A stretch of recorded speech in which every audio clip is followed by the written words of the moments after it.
없나이다. 아멘. 한 주간 평안하셨죠? 주의 평강이 여러분의 임하기를 축복합니다. 우리는 지난 4주간 동안 누가복음 15장 중심의 탕자 이야기를 들어왔습니다. 오늘은 전체 마무리를 하게 될 것입니다. 우리는 누가복음 15장 탕자 이야기 하면은 집 밖을 나갔다가 창녀와 함께 인생을 허비하고 집으로 돌아온 탕자 중심의 이야기를 읽었으나 실제적으로 이 본문의 의도는 집으로 돌아온 탕자를 바라보는 큰 아들의 시선과 아버지의 관점을 다루었다. 이렇게 말씀을 드렸습니다. 실제적으로 탕자를 대하는 큰 아들과 아버지는 전혀 낯설게 보입니다. 같은 차원으로 보지 않는다는 것이죠. 따라서 우리는 이 탕자에 대한 이야기를 읽을 때마다 바로 이 관점에서 나는 큰아들의 입장에서 누구를 바라보는가, 아니면은 아버지의 마음으로 누군가를 대하고 있는가 점검할 수 있기를 원합니다. 왜냐하면은 큰아들과 아버지가 탕자를 대하는 방식과 태도가 너무나 다르기 때문입니다. 첫 번째, 큰아들은 동생 탕자의 지난 허물에만 집중해 있습니다. 그렇기 때문에 동생이 돌아와도 그를 수용하지 못합니다. 그러나 아버지는 아들의 지난 허물을 보는 것이 아니라 여기 내 앞에 있는 존재로서의 아들, 딸, 그대로 보신다는 것. 이게 큰아들과 아버지의 첫 번째 차이점입니다. 두 번째는 큰아들은 탕자가 삼켜버린 재물에 관심을 두지만 아버지는 재물이 아니라 살아 돌아온 생명을 바라보십니다. 그래서 큰아들은 아버지의 재산을 창녀와 함께 삼켜버린 이런 지난 허물과 재물에 집중함으로 동생을 수용하지 못하는 반면에 아버지는 지난 허물을 집중하여 보지 아니하고 현재 여기 있는 내 아들로 볼 뿐만 아니라 다시 살아 돌아온 생명의 관점에서 보았기에 그 아들을 맞이할 수가 있었습니다. 세 번째, 큰아들은 동생이 돌아옴에 전혀 관심이 없고 아버지는 날마다 아들 돌아오기를 기다립니다. 이것도 큰아들과 아버지의 근원적 차이라 이렇게 볼 수가 있습니다. 네 번째, 큰아들은 자기 자신만 생각을 합니다. 나는 아버지 명을 어기지 않고 나는 아버지를 섬겨왔고 그럼 나에게 염소 새끼 한 마리도 잡아둔 적이 있습니까? 항상 자기 중심적이었다면 아버지는 두 아들 모두를 생각합니다. 탕자가 돌아올 때는 본문에 보면 측은히 여겨 너무 국률의 마음으로 안타깝고 불쌍한 마음으로 봤다는 것을 의미하기도 하고, 그러나 집안에 있는 탕자도 이 집안에 있는 큰아들에게도 얘야 너는 항상 나와 함께 있었지 아니한가 하며 따뜻한 위로와 격려를 아끼지 아니합니다. 아버지에게는 편견이 없습니다. 탕자의 삶을 살았던 아들은 국률로 보시고 집안에 열심을 다했던 큰아들은 잘했다 위로하고 격려하는 아버지십니다. 이게 큰아들과 아버지의 네 번째 차이입니다. 이렇게 큰아들과 아버지가 탕자를 대하는 마음의 태도가 여러 가지로 다릅니다. 이 다름, 사람은 한 사람인데 왜 이렇게 다르게 볼까? 여기에는 아주 깊고 근원적인 문제가 하나 도사리고 있습니다. 오늘은 이 부분을 최종적으로 마무리하게 될 것입니다. 왜 이런 같은 이 탕자를 두고 큰아들과 아버지가 이 관점이 다른가? 여기에는 이유가 있습니다. 그건 이겁니다. 공로로 볼 것인가? 은혜로 볼 것인가? 이 시점이 큰아들이 보는 탕자와 아버지가 보는 탕자 차이가 벌어진 것입니다. 보다 구체적으로 큰아들은요, 자기 자신은 어떻게 살아왔는가? 은혜보다 자기 공로를 주장합니다. 탕자 동생이 돌아왔을 때 아버지가 송아지를 잡아 잔치를 벌일 때에 이 소식을 들은 큰아들의 아버지에게 분노를 표시하면서 이렇게 따져 묻지 않습니까? 아버지, 내가 아버지를 섬겨 아버지 명을 어김이 없거늘. 이 대목을 주목하셔야 됩니다. 여기는 큰아들의 자기 공로가 나와 있다는 것을 알 수 있습니다. 나는 아버지를 섬겼고 아버지 명을 어기지 않았던 그 공로 인정해 주셔야 되지 않습니까? 이 이야기였던 것입니다. 그런데 작은 아들 탕자는 어떻습니까? 공로나 업적이 하나도 없습니다. 아버지 명을 우선 어겼고 그리고 아버지 재산을 창녀와 함께 날려버렸고 세월을 낭비하였습니다. 내놓을 만한 업적과 공로가 아무것도 없습니다. 여기 비하면 큰아들은 업적이 많습니다. 오늘 본문에도 큰아들이 그렇게 비유적으로 말씀하셨죠. 내가 아버지를 섬겼습니다. 공로입니다. 업적입니다. 아버지 명 어기지 않았습니다. 그것도 자기 공로이지요. 그리고 동생이 돌아와 잔치를 벌이는 그 순간까지도 밭에서 열심히 일을 했던 모범적인 효자입니다. 그러니까 자기를 주장할 거리가 많은 인물이 큰아들입니다. 그럴 만합니다. 어떻게 그 탕자, 공적 공로 없는 탕자가 돌아왔으면 송아지를 잡더니 나는 아버지를 섬겼고 아버지 명을 어기지 아니하였고 오늘 또 일하다 돌아온 나에게는 나와 내 벗으로 염소 새끼 한 마리 잡아둔 적이 있습니까? 라는 이 도발적인 따짐에는 무엇이 들어있는가 하면은 큰아들의 공로가 들어있는 거죠. 여러분, 우리가 내가 많은 업적이 있고 했던 많은 공로가 있다 할 때는 자기를 주장할 수밖에 없습니다. 딱 이 구조에 빠진 인물이 큰아들입니다. 그런데 아버지는 이 공로의 차이를 두지 않고 탕자가 돌아왔을 때에도 어떻게 보면은 큰아들보다 더 환대하는 이 모습에 분노가 치솟아 오른 거죠. 아버지가 공평치 않다고 본 거죠. 공로에 따라 처리해야 될 것 아니냐는 것이 큰아들의 입장입니다. 저는 한 인간으로서 큰아들의 입장도 충분히 이해가 됩니다. 여러분, 우리 가운데 누군가는 허랑방탕한 세월을 다 보내다가 오늘날 주일 예배에 오고 어떤 분은 일생 새벽 기도와 철야 기도 온갖 힘든 험한 일을 다 하다가 남아있는 사람들, 내가 그 두 사람을 동등한 입장으로 대우하면은 열심을 다했던 분들은 섭섭함이 일어날 수밖에 없죠. 목사님 다 아실 텐데 나를 어떻게 저 탕자와 같이 살아왔던 저 인생과 똑같이 취급하느냐.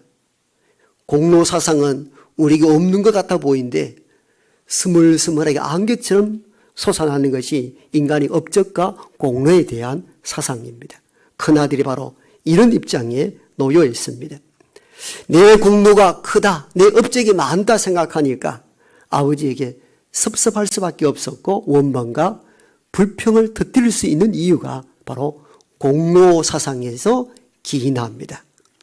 이런 큰아들의 공로 사상은 앞에 읽었던 마태복음 20장에도 나옵니다. 마태복음 20장은 이런 내용입니다. 주께서 비유로 말씀하실 때에 포도원 주인이 포도 농장에 일할 일꾼들을 찾아 나섰는데 시장에 가서 오전 9시에 부르기도 하고 또 12시에 부르기도 하고 어떤 사람은 오후 3시에 부르고 또 다른 한 사람은 오후 5시에 부릅니다.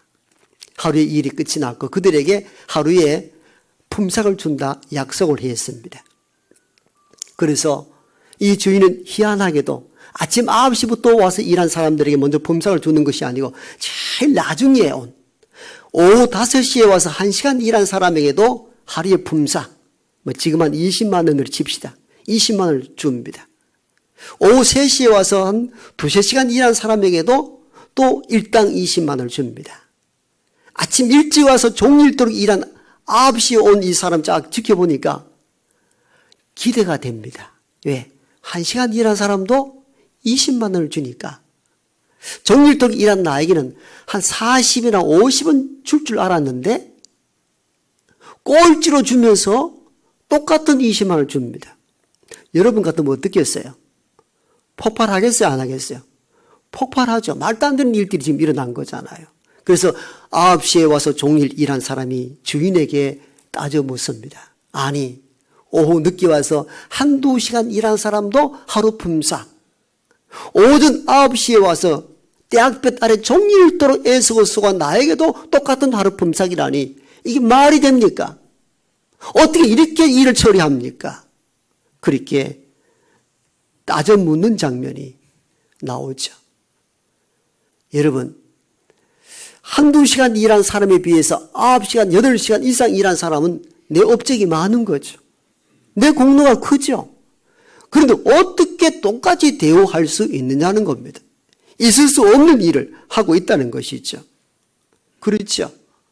내 업적, 내 공로가 다른 사람보다 많다, 크다 느낄 때 똑같이 대우를 받으면 싫은 것이 인간의 본성입니다. 이런 부분들이 가장 적나라하게 나타난 본문이 우리가 몇 주간에 걸쳐서 말씀을 함께 읽고 상고했던 누가복음 15장입니다. 바로 큰아들의 입장이 이와 같은 것이죠. 아무리 아버지라 할지라도 아버지 재산을 창녀와 함께 삼켜버리고 허랑방탕한 삶을 산 동생 탕자와 종일토록 일을 하고 아버지 섬기고 아버지 명 어기지 않는 나와 어떻게 똑같이 취급할 수 있느냐는 겁니다. 내 공로가 크다는 겁니다. 내 업적이 많다는 겁니다.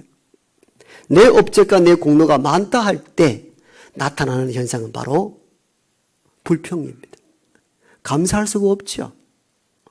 여러분, 누가복음 15장 이 비유의 첫 출발은 이렇게 시작된 것을 알고 있죠. 세리와 죄인들이 예수께 가까이 나오고 예수께서 그들에게 말씀을 가르치고 그들과 함께 음식을 먹습니다. 이 광경을 바리새인들이 봅니다. 그러니까 바리새인들 입장에서는 화가 치물 수밖에 없죠. 왜? 세리와 죄인들은 로마의 지배 아래 놓였을 때에 매국적 일을 하였고 죄를 짓고 유대 공동체에 전혀 도움이 안 되는 죄악된 삶을 살았다면 바리새인들은 그 어려운 정국 속에서도 오직 율법의 말씀을 지키고 살려고 애를 쓴 인물들이 바리새인입니다.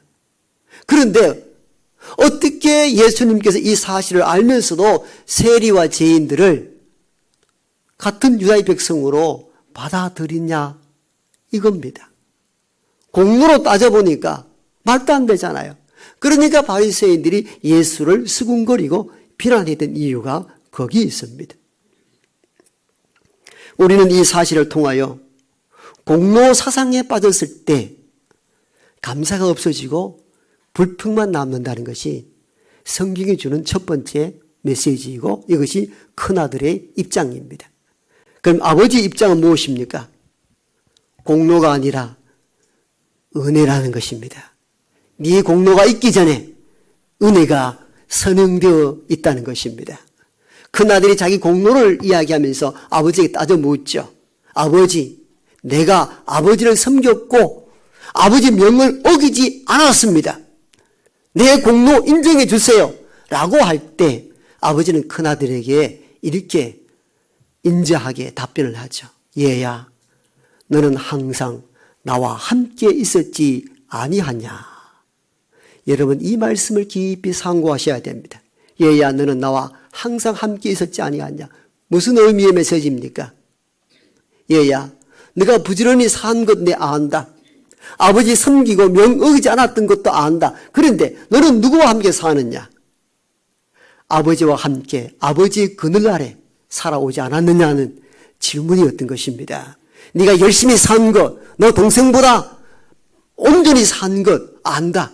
동생보다 공로 큰 것도 안다. 그런데 큰아들아, 잘 들어라. 너는 나와 함께 하지 않았느냐? 네가 태어날 때부터 많은 금은 수저를 가지고 태어났느냐? 결국은 네가 사는 것도 아버지의 그늘 아래, 아버지의 은혜 아래 있는 것이 아닌가 하는 질문이었던 것입니다. 참 놀랍지요? 맞지요? 큰아들이 무슨 이유로 살아갑니까? 무슨 근거로 밭에서 일을 할 수 있습니까? 아버지가 물려준 재산, 물려준 땅 안에서 그가 살아왔던 것입니다. 즉 공로가 있기 전에 아버지 은혜가 그에게 먼저 있었다는 것입니다. 아버지 답변은 바로 그 답변입니다. 네가 많은 공로와 네가 많은 업적을 이야기하지만도 그 공로 업적 열심히 하는 것도 결국은 아버지 품, 아버지 은혜, 아버지 그늘 아래서 일하고 있다는 것입니다. 그러므로 공로를 말하기 전에 은혜를 알라는 것입니다. 어쩌면 저와 여러분들에게 주시는 하나님의 말씀인 줄 믿습니다. 그렇지요. 이런 공로보다 은혜에 대한 강조가 또 두드러지게 나타난 대목들이 바로 첫 번째 본문으로 선택한 마태복음 20장입니다. 다시 이 마태복음 20장 돌아가 봅니다. 자, 9시에 일한 사람이 분노를 터뜨렸죠. 어떻게 하루에 한두 시간 일한 사람과 나와 똑같게 할 수 있느냐? 맞는 얘기죠. 공로로 보고 업적으로 보아도 내가 훨씬 더 일을 많이 했으면 나를 대우해야 될 것 아니냐라고 질문할 때에 포도원 주인이 이렇게 답합니다. 이 부분도 여러분 경청할 필요가 있습니다. 이 사람아, 내가 너에게 약속한 대로 다 해주지 않았느냐? 잘못됨이 없다는 겁니다. 9시 온 사람에게 하루 일당 약속한 것 그대로 주었다. 그럼 한두 시간 일하는 사람들에게 똑같은 보상 준 이유는 뭡니까? 라는 질문에 주인은 이렇게 대답합니다. 그건 나 주인이 선했기 때문이다. 선하게 한 일을 너는 나를 와 악한 일로 보느냐. 여러분 이 대목도 찬찬히 뜯어 읽어보면 아주 맛이 있는 대목들입니다. 즉 주인은 한두 시간 일한 사람에게도 하루 품삯 주었다는 것은 즉 은혜를 베풀었다는 겁니다.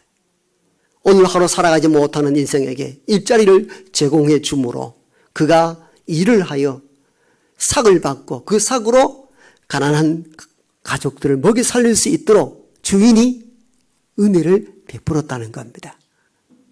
그 관점에서 주인의 마음을 9시에 온 이 친구야 읽어보라는 것입니다.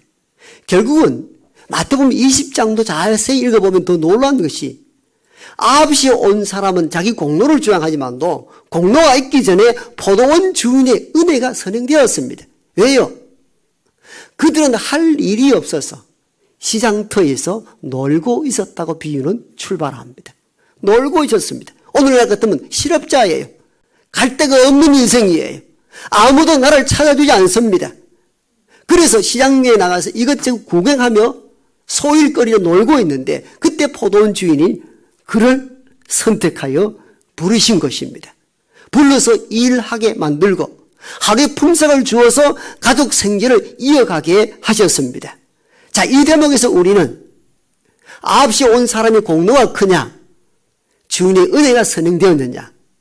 이 질문 앞에 우리가 답을 해야 합니다. 이 비유의 말씀을 통해서 주님은 너희들이 열심을 다하고 업적 따지고 공로 말하지만도 위로부터 내려오는 은혜가 선행적이라는 것입니다. 우리의 공로보다 하나님의 은혜가 앞섭니다. 우리가 신앙생활 할 때마다 이걸 놓쳐서는 안 됩니다. 우리가 왜 위기와 분쟁과 어려움에 사는가 하면은 내 공로가 하나님의 은혜보다 앞서 있기 때문입니다. 하나님의 은혜가 선행적으로 역사해야 우리가 존재할 수 있는 것이죠. 오늘 목사로서 여기 서 있는 것은 내가 이만큼 열심히 했는데가 아니라 나를 목사로 세우고 강단에서 말씀을 선포하신 하나님의 전적 은혜가 있기에 제가 여기 있는 줄 믿습니다. 여러분들도 동일한 것이죠. 우리는 교회에서 열심을 다할 때 가끔은 자기를 공로로 이야기하면 내가 얼마나 열심히 했는데 맞아요. 인정해 줘야 될 부분들이 있어요. 그러나 우리는 그 공로를 이야기할 때마다 내가 나를 선택하여 죄인됨에서 불러내어 구원해 주시고 자리를 주셔서 일할 수 있도록 은혜 베푸신 것을 먼저 기억하는 저와 여러분 되기를 원합니다. 은혜가 있어야 일을 할 수 있는 거예요. 9시에 온 사람이 내가 종일토록 일을 했는데 공로를 이야기하지만도 주인은 그렇지 않다. 네가 시장터에 놀고 있었고 무직자인 너를 먼저 불러서 일을 시킨 건 주인의 은혜라는 것입니다. 그렇지요. 이러한 부분이 연계되어 나타난 본문들이 오늘 우리가 읽었던 누가복음 15장이죠. 탕자했던 이야기가 그 큰아들에게 했던 얘기가 바로 그 지점입니다. 얘야, 네가 동생보다 공로도 많고 업적도 많고 일을 많이 한 건 맞지만도 너는 항상 나와 함께 있었지 아니한가? 아버지의 그늘 아래 은혜를 입고 산 것이 아닌가? 큰아들아, 네 공로 말하기 전에 아버지 은혜를 먼저 생각해 보라는 것입니다. 그러면은 동생 탕자를 왜 아버지가 받아들이는지를 이해하게 될 거라는 것입니다. 존 파이퍼 목사는 공로와 은혜에 대하여 아주 쉬운 예를 이렇게 듭니다. 살인 강도로 잡혀온 범죄자가 사형 온도를 받습니다.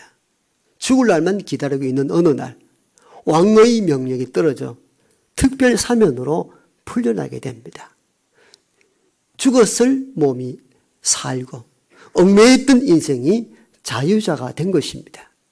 이렇게 특별 사면된 사형수가 사람들에게 이렇게 자기 공로를 이야기한다고 해봅시다.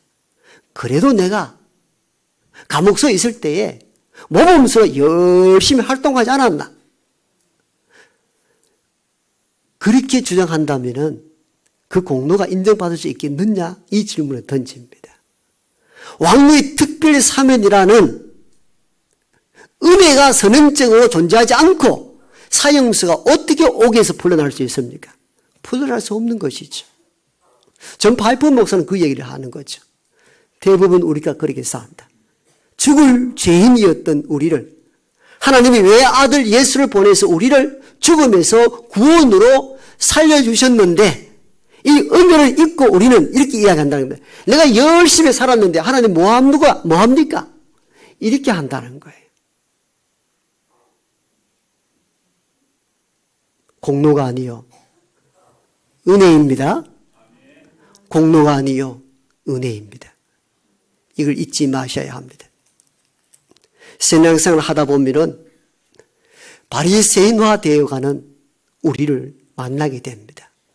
내가 열심히 있고 뜨거운 마음으로 봉사하면 할수록 서운한 감정이 많이 드는 이유가 어디에 오는가?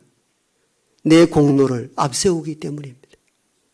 내 공로가 크다 할 때 똑같이 대우하면은 섭섭해집니다. 저는 바리새인의 인간적 마음은 충분히 이해합니다. 그들은 로마 제국 지배 아래서도 그래도 힘겹게 말씀 붙잡고 살아보려고 부단히 애를 썼던 사람들이었습니다. 그에 비하면 세리와 죄인들은 말 그대로 백성들 괴롭히고 범죄하고 살았던 인생들인데 주님은 어떻게 그런 세리와 죄인들을 가까이 할 수 있느냐는 거예요. 이게 바리새인들은 이해가 되지 않았던 거죠. 그래서 주님은 세 편의 비유를 통해서 마지막 탕자 비유를 통하여서 너 큰아들의 입장, 나 아버지 하나님 마음이 어떠한가를 이 비유를 통하여 다 대조시킵니다. 너희들이 어떤 사상에 빠져 있는가? 바리새인들아, 너희들은 이 험난한 시절에 말씀 붙잡고 부지런히 산 것 이해되고 하지만도 그 공로 사상이 아버지 하나님 주신 은혜보다 앞서 있다는 것입니다. 은혜를 기억하라는 것입니다. 우리는요, 은혜를 알아요. 모르는 것 아닙니다. 은혜가 우리에게 먼저 임하여서 구원받았다는 것도 알고 믿고 아멘 하기도 합니다. 그런데 실제적으로 우리가 삶을 살아갈 때 먼저 나타나는 것은 은혜가 아니고 공로사상입니다. 바리새인들도 하나님의 은혜를 몰랐겠습니까? 은혜를 알았죠. 그런데 열심히 살다 보니까 자기도 모르게 공로사상이 스물스물 아침 안개처럼 피어오른 것이죠. 여러분 이걸 주의하셔야 합니다. 저와 여러분 열심을 다하면 다할수록 내 안에서 스물스물 피어나는 것이 뭐냐면은 내 공로, 내가요 하나님 잘 섬겼고요. 하나님 명 어김이 없었고요. 교회 열심히 봉사했는데요. 내가 이 뭡니까? 이게 나도 모르게 자연스럽게 나타납니다. 그럴 때마다 탕자 비유를 통하여 나타나신 그 아버지의 은혜를 기억할 수 있기 원합니다. 아버지 은혜 앞에 딱 서면은 내가 갖고 있는 공로 업적이 아무것도 아님을 알게 됩니다. 하나님 먼저 은혜를 부어주셨고 하나님이 저와 여러분들이 살 수 있도록 생명을 보유해 주셨고 인력을 양식을 주셔서 오늘을 살아갑니다. 저와 여러분이 그 주어진 환경, 즉 은혜 속에서 열심히 살아갈 뿐이에요. 그러면 절대 인간의 공로는 하나님의 은혜를 넘어설 수 없습니다. 항상 저와 여러분은 하나님의 은혜의 그늘 아래 살아간다는 것을 기억하시기를 원합니다. 그때 비로소 인간은 낮아질 수가 있고 나와 다른 타자들, 당자 같은 인생을 산 사람들을 수용할 수 있는 마음이 어디서 생기는가? 하나님의 은혜를 기억할 때입니다. 내 공로가 강할 때는 절대 남을 수용하기 어렵습니다. 왜?